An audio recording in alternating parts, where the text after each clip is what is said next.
Good morning everyone and welcome to this Cryo-EM course.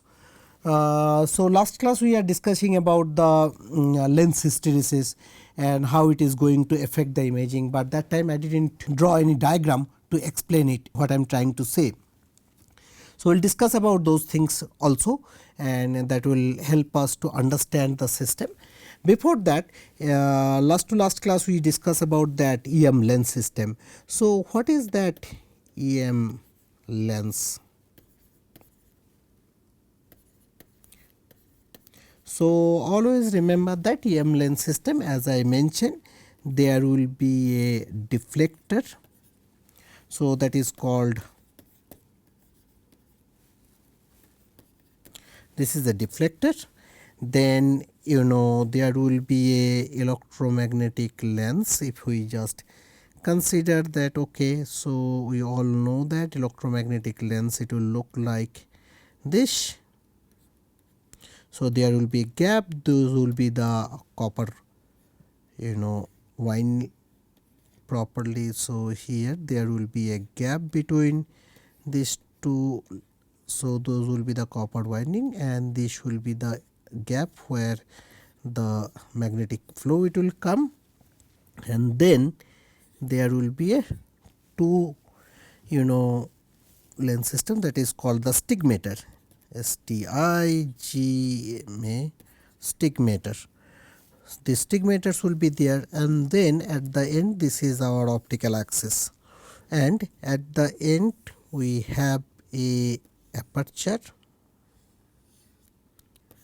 So aperture is a small disc which is going to block the more deviated electron beam. If something is close to optical axis, it will help us, so it will be aperture. Okay, so this is the entire lens system. Whenever I am talking about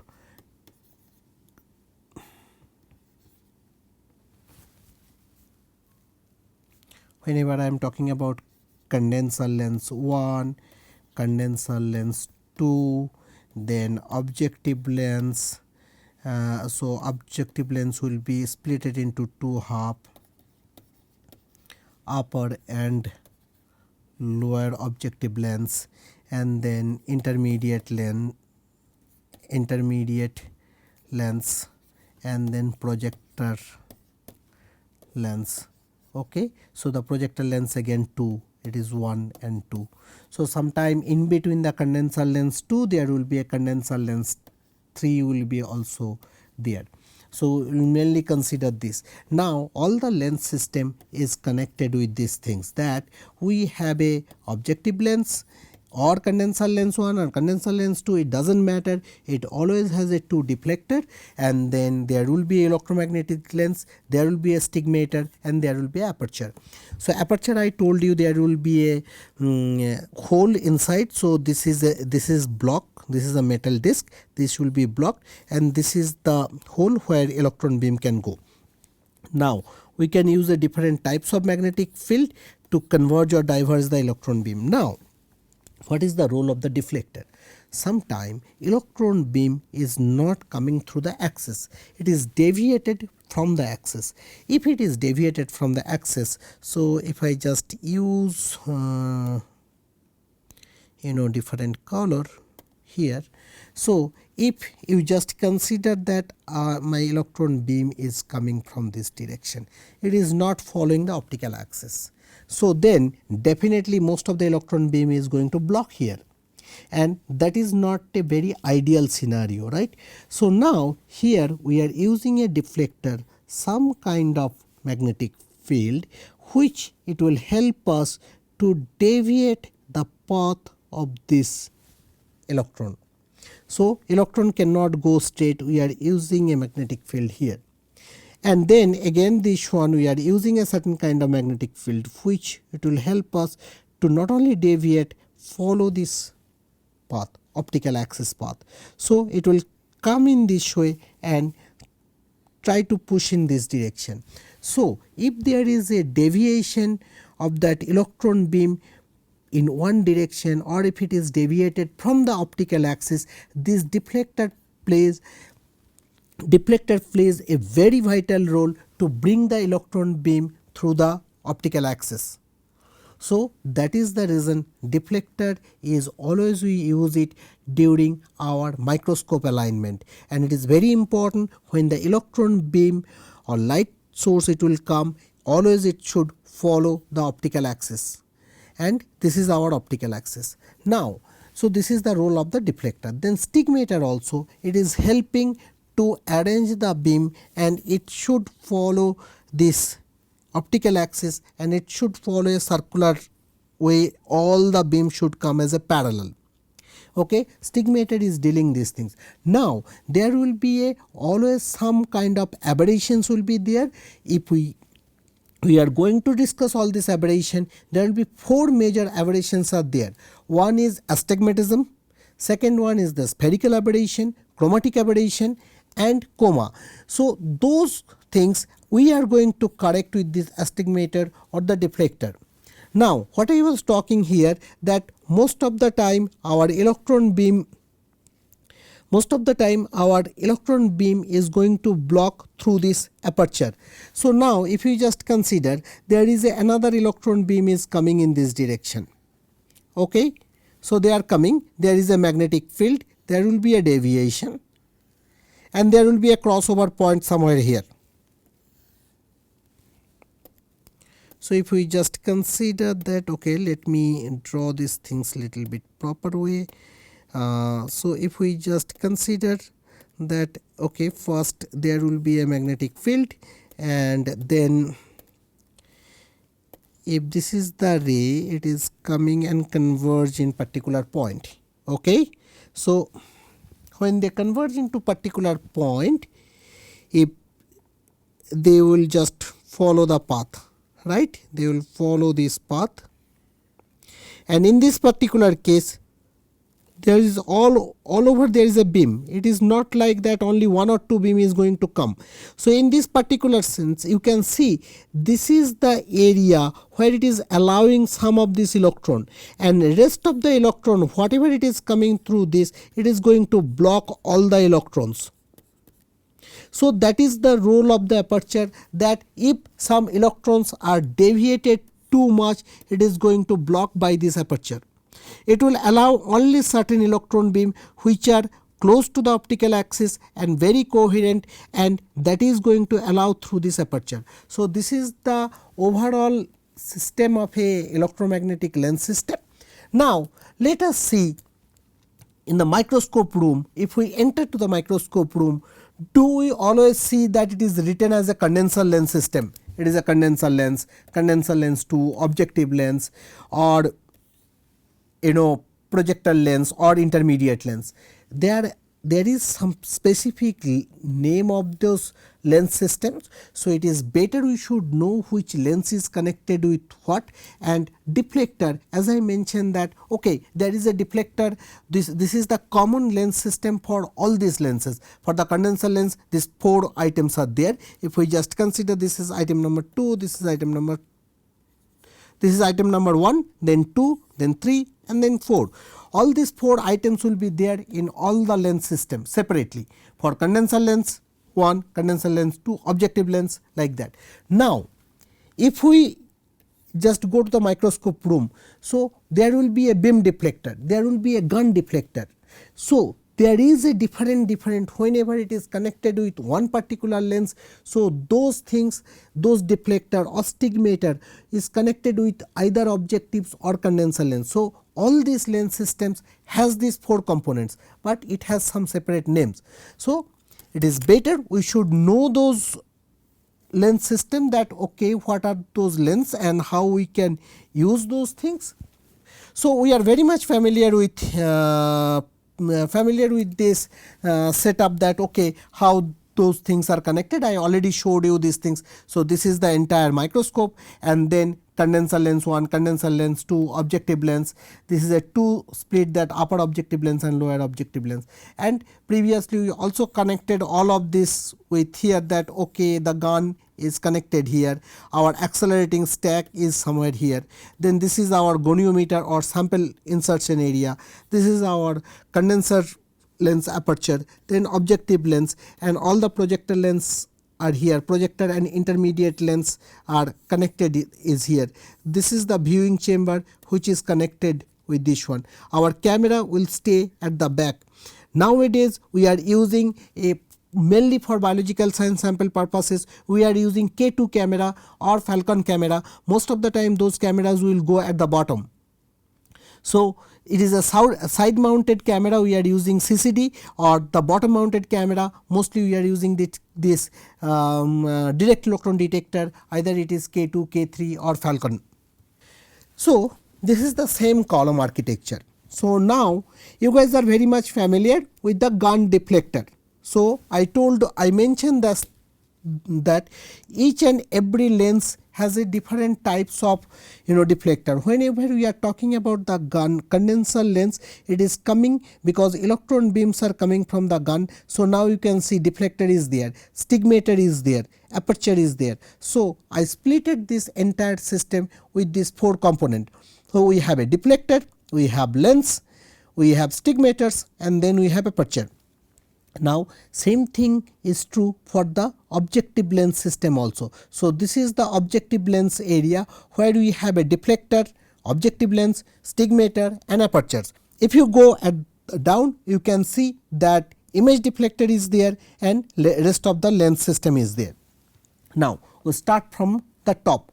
So we have the filament. We already discussed about this filament for a lot of time, and we have a different types of filament, that is tungsten filament, and as well as we have field emission gun or Schottky emission. So here we have a Winot cylinder which is covering this filament.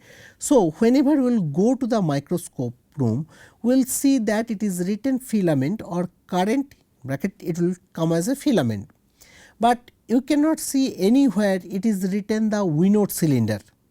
So Winot cylinder basically written as bias or emission.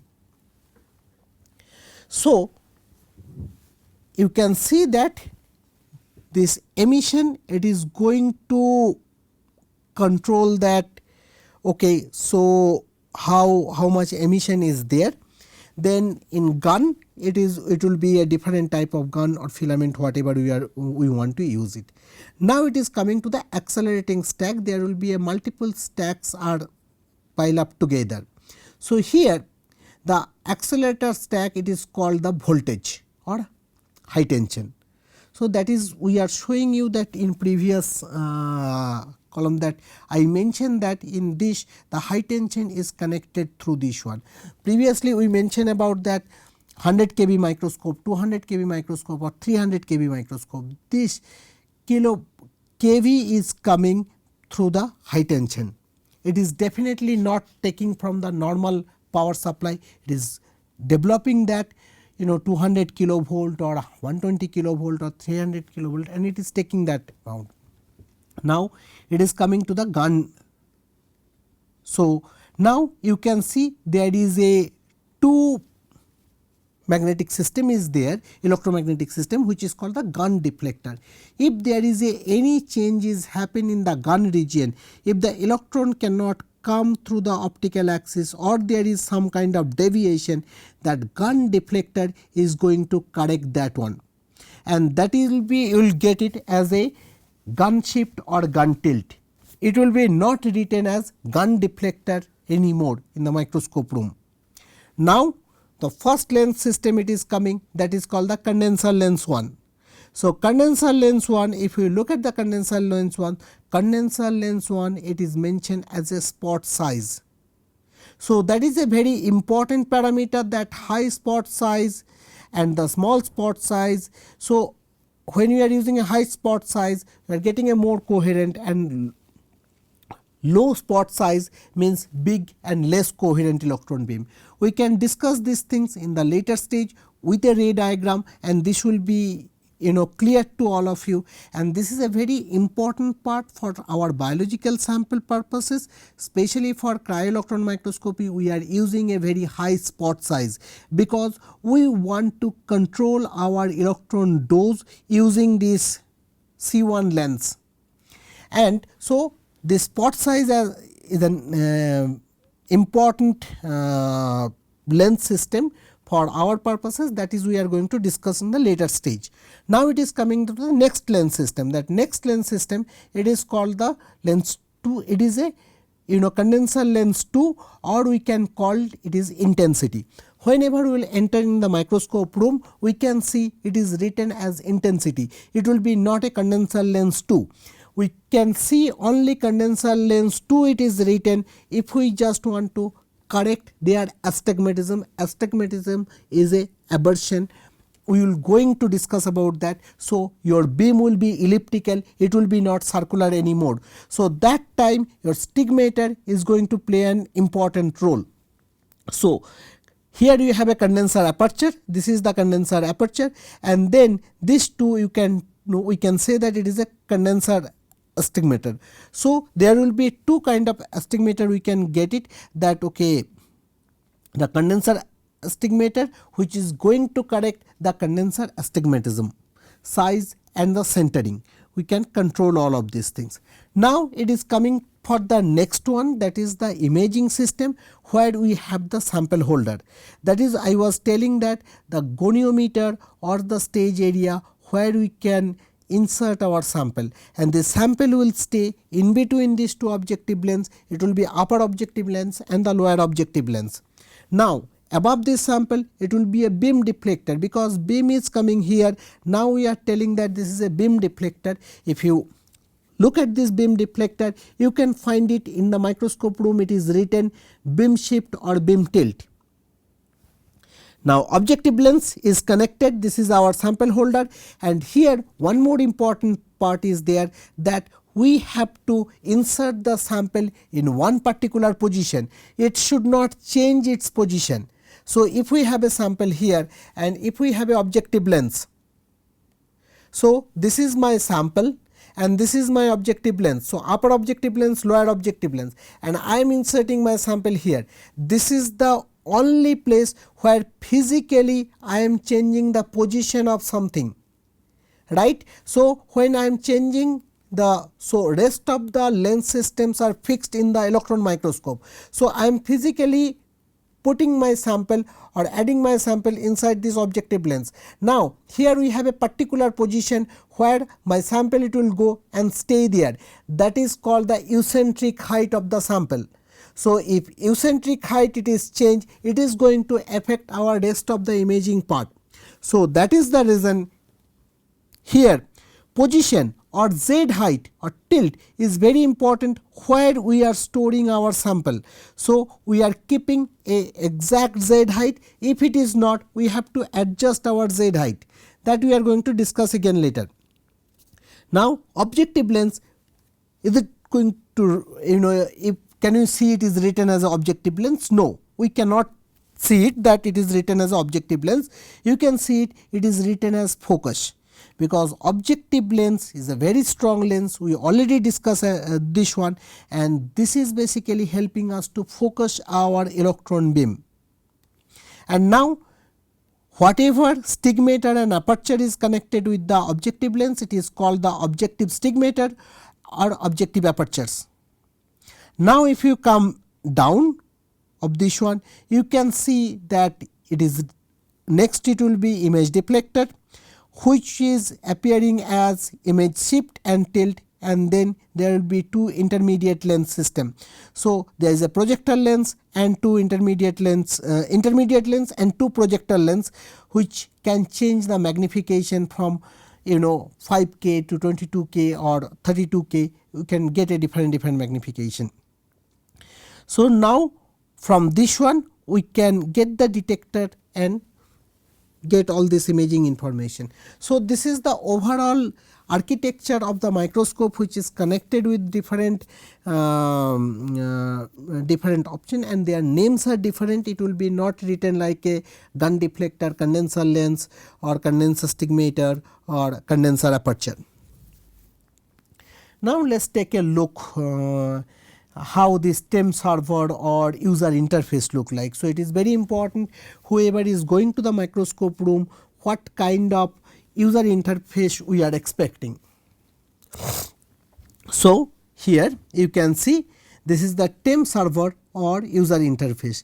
Many of you are familiar with these things, whoever is using electron microscope, because this interface specifically for FEI or Thermo Fisher microscope, this is the interface you can always see. So, geol microscope, this interface may be different. First thing, if you look at this main page, what you can see? You can see accelerator, column, autoloader. So, here this is showing the vacuum of your system in a log scale, which is very user friendly. We can easily see this number. So, basically if you change that, you will get it in torr or Pascal or in Ember. So, this is basically showing our vacuum system, that how good is our vacuum. So, here near the column and the accelerator or gun, we are always expecting a very high vacuum, because last class I discussed about that we are using either lab 6 filament or field emission gun or Schottky filament. All these filaments are very expensive. If this vacuum is not high, if there is a moisture or air inside that column, it is going to affect our filament, it is going to damage that filament will be contaminated. And if filament is contaminated, if the source of the electron is contaminated, it is going to affect our entire system. That is the reason we are always expecting a very high vacuum in the accelerator and the column region. So, we are going to discuss about what kind of pump we are using for the vacuum. Mainly you just remember, for this high vacuum we are using the ion getter pump or ion pump. Now, here you can see it is written high tension. I already showed you what is called the high tension. Wherever there is a accelerating stack which is connected with our high tension value. So, here this microscope, it is a 200 kV microscope, and that is the written that is the reason you can see it is written as a 200 kilovolt. Now, there is a gun lens is there, and there is a extractor, that there is a certain voltage you have to hit that filament, and also that field emission gun emission current, you can see it here, and there are some other options are there. If you just want to go in details, you can get all this information. And whenever we are replacing a FEG or field emission gun, we have to store all of this information, that gun length, what kind of gun length value we are using, then what is the heating value we are using.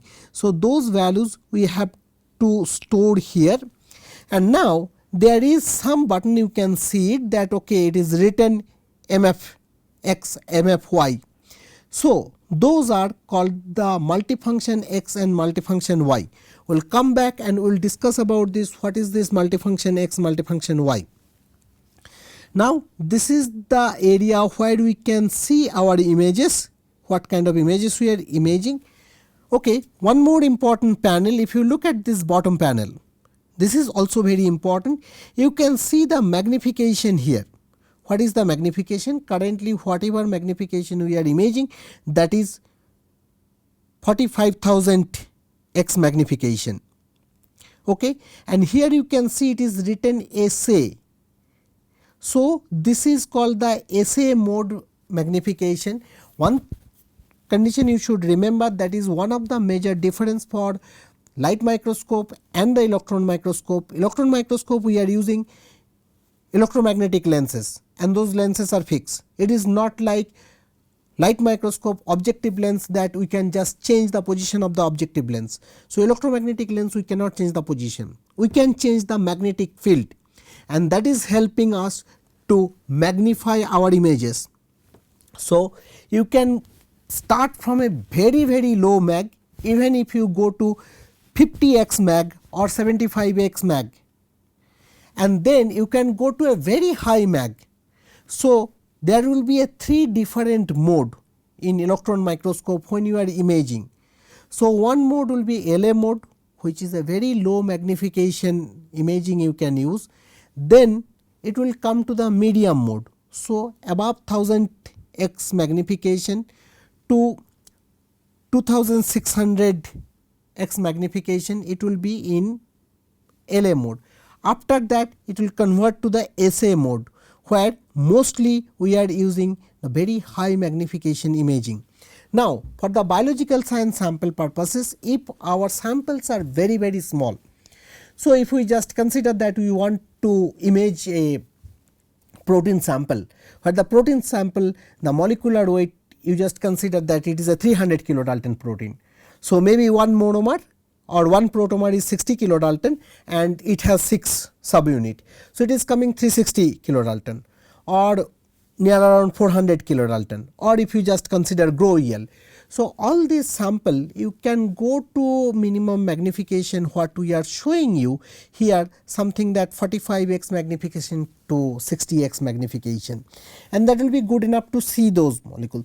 But this particular magnification, even you can see the DNA protein interaction. So, there are some DNA binding proteins are there.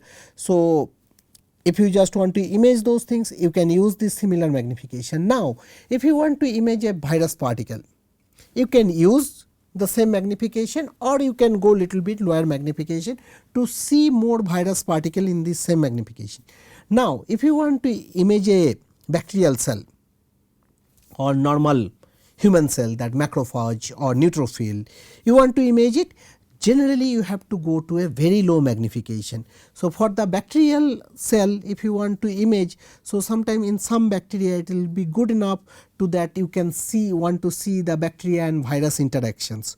So, generally 20K magnification is good enough to see those kind of interaction and do the tomography also, that virus and bacteriophage and bacteria's interaction, and we want to get a 3-dimensional structure.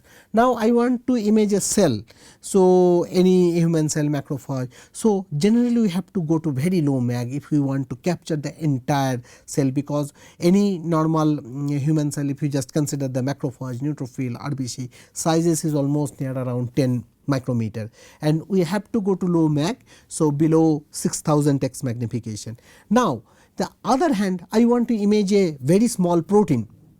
So, that protein may be the G protein coupled receptor with G protein, and the G protein coupled receptor and G protein I want to image, definitely I have to go to a very high mag. So, sometime we have to go somewhere 100K x magnification or 120 x magnification. That will help us to visualize those small protein, and sometime you want to see that okay, there is some iron nanoparticle which is surrounded by sucrose molecule or some kind of this molecule which is using for drug discovery.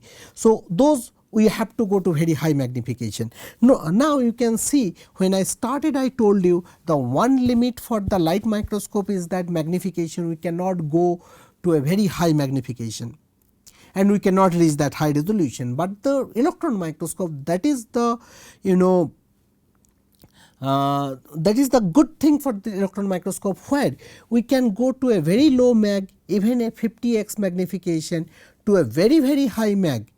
So, even you can go 150K magnification to image a protein sample.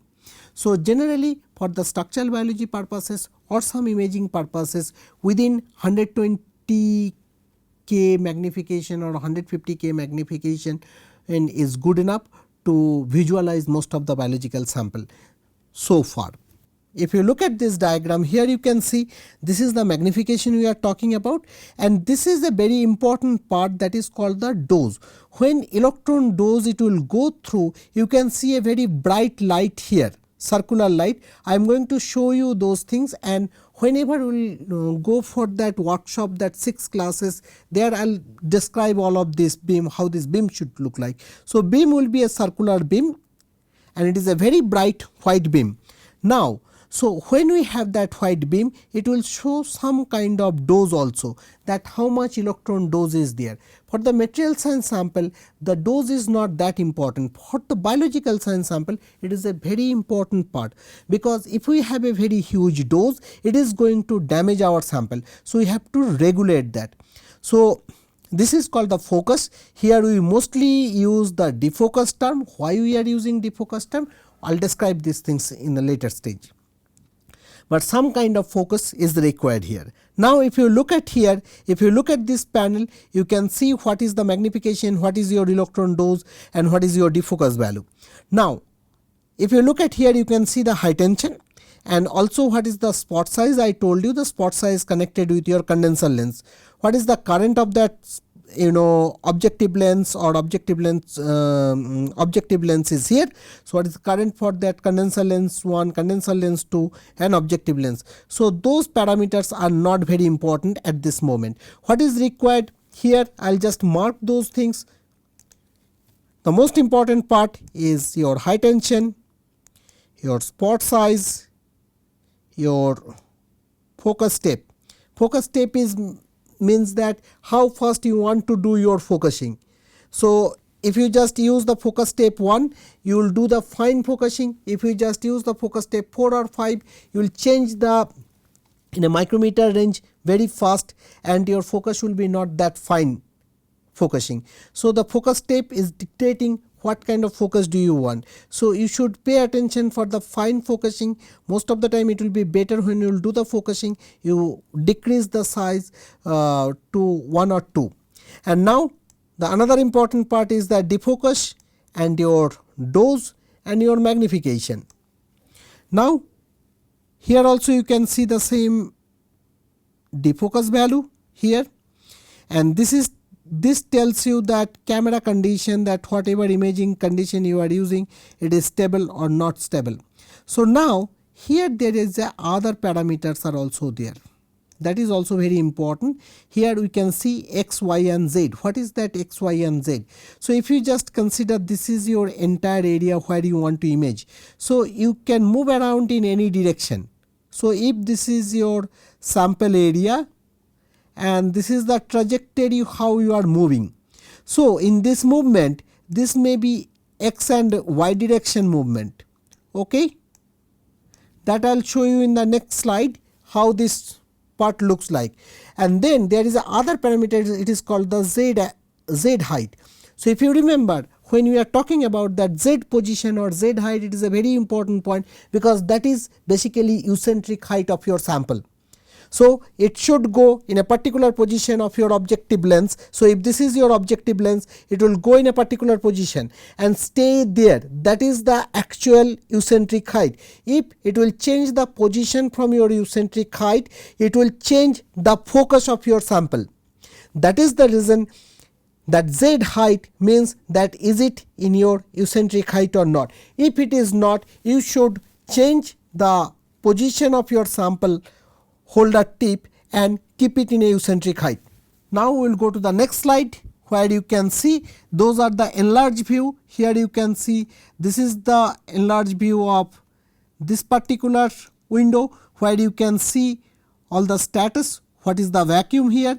If the vacuum is poor here, it will be better not to do any operation. Nowadays all the systems are very upgraded system, and this is a very sophisticated system I can say. And this sophisticated system automatically, if the vacuum will increase, it will lock the system. You cannot do anything, you cannot open the column valve, you cannot see the beam, you cannot image. So this is the sophisticated system and auto regulated. Now you can see this is the high tension, this is a 200 kV, and all the details here I already discussed about this one. Now we will go to the next slide.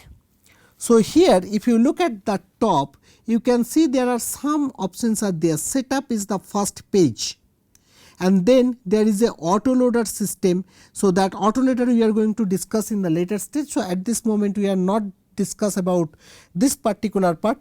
Only part you just pay attention that when we are doing cryo-electron microscopy means we are doing imaging at cryogenic temperature. Cryogenic temperature means it is liquid nitrogen. So liquid nitrogen means it is minus 196 temperature. So if we want to do imaging in cryogenic temperature, your microscope and rest of the part should be in a liquid nitrogen temperature. Here it is showing you the temperature of the different component of this, the docker, holder, cassette gripper, what those are. We are going to discuss that, but you just pay attention to this, that most of the time the temperature it is below minus 180 when you will do the cryo imaging. That is the major difference from the room temperature microscope, or if you just say normal temp or transmission electron microscope and cryo-electron microscope. In cryo-electron microscope also we are using that transmitted electron beam, but the temperature and sample is maintained within this temperature. So, it is a electron beam is not at cryogenic temperature, electron beam is as it is. So, only the sample holder region we are keeping a very low temperature. Okay. Now, this is the trajectory I am talking about when we are talking about that imaging, that okay, your sample area it is looking like this. So, this is called the entire sample area or grid, and now this is the trajectory that I am going in a different direction and selecting that which area I want to image at high magnification. So, you can follow any trajectory, no one is stopping. Here I am showing you one of that trajectory where you can see in a very smooth way initial pattern it is going like this. So, it is following some kind of pattern, and initially we are making our atlas and checking the entire grid. When this is done, we are just moving around randomly to select some area.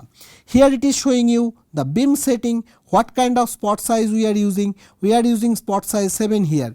So, why we are using the spot size 7? Because the spot size 7 it is going to reduce the electron beam. For the biological science sample, this is very important. Here you can see there is a one parameter, it is written Obler. This Obler is basically helping us to adjust the eccentric height. When you will do the practical class or the workshop, that time we will discuss about all of these things in details. One more important part, that is the control panel. I discuss about your intensity button, intensity. I discuss about the focus, where those are. There will be a two control panel in a left hand side and a right hand side. So, if you look at this, you can see there is a joystick, then there is a eccentric height. I already discussed that eccentric height and Obler, this is going to help us to adjust that Z height. The plus and minus, it can go up and down when you are talking about plus and minus. Now, this is our focus button which is helping us to focus the sample. Here we can see the magnification, which is the intermediate lens and the projector lens. Focus is our objective lens. Now, you can see the intensity, which is our condenser lens 2. And then beam shift, we want to move the image from one position to other position. We are using this joystick, X and Y joystick, and if we want to shift the beam within the screen, we can use this beam shift X and Y. If we want a tilt angle, that we can also regulate it, and also there are few extra buttons are there. Whatever options we want to include here, we can include here. So, these are the major options. Then I told you that multifunction X and Y is the another point where you can see this multifunction X and Y. This multifunction X and Y is a very important tool in our microscope, because this is the tool, it is connected with all the lens system whenever it is required to condenser lens or objective lens, and this tool we are using to correct different kind of aberration, mainly for astigmatism, condenser astigmatism, objective astigmatism, or if we want to align our electron beam, like okay, we want to correct the gun tilt, gun shift, then beam tilt, beam shift, all the cases this multifunction X and Y is a very important parameter, very important tool which is going to help us to align the beam. And the multifunction X and Y is connected, mainly connected with the quadrupole lens system, because quadrupole lens I already discussed about that, it is a north south it is connected. This quadrupole lens system is connected with our multifunction X and Y. So, this is the overall architecture of that any electron microscope. If you go to the electron microscope, those are the common things you can see it in any microscope facility. So, I discuss about the user interface, I discuss about the control panel also.